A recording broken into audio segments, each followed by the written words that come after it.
ازيكم يا حبايبي، عاملين ايه؟ يا رب تكونوا بخير.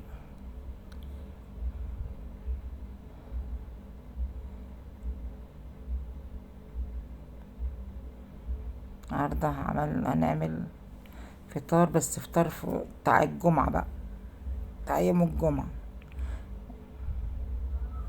واللم. جبت معلقة سمنة وخرطت بصلاية وقطعت كام طماطمية كده. دي 3 طماطميات قطعتهم، وحطيت الزيت يسخن. حط بقى الطماطم، حط لها ملح وفلفل بتاعها، ملح وفلفل، بس كده خلاص. حطيته ورا بقى يتسبك.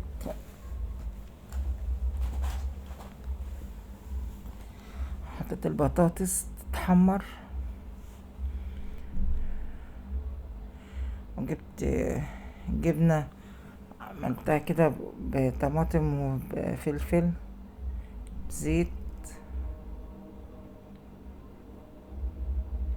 جميل. انا جبت مكعب زبدة وحبة زيت. كنت سلقة بطاطس، قلت اعملها مهروسة كده بتبقى جميلة. البطاطس المهروسة ما يعلاش عليه.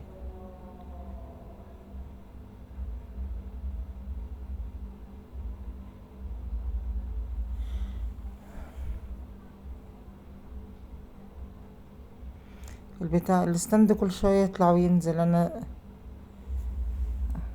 اول مرة يعمل معايا كده. وحطيت كمون وملح.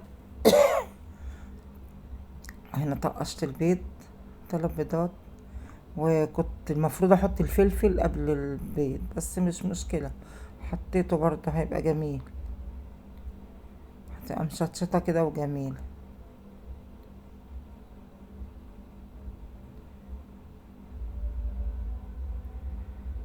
وعلى العين التانية كنت بقلي بدنجان.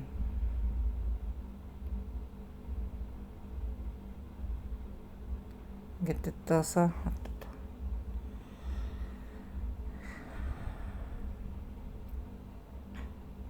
حمر البدنجان ونخلله.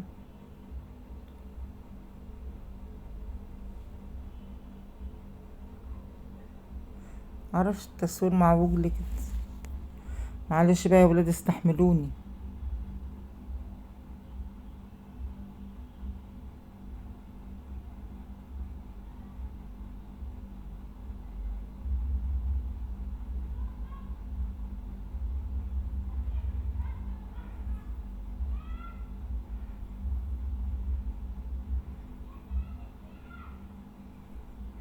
كده بقى نخلي البدنجان.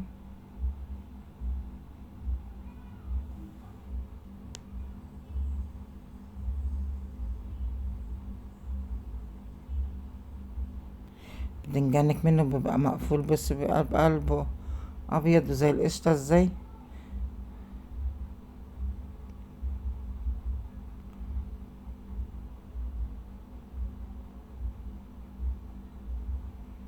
طلعت لفت. والاكل الصراحة في منتهى الجمال. متنسونوش بقى في اللايك والشير، مع الف سلامة.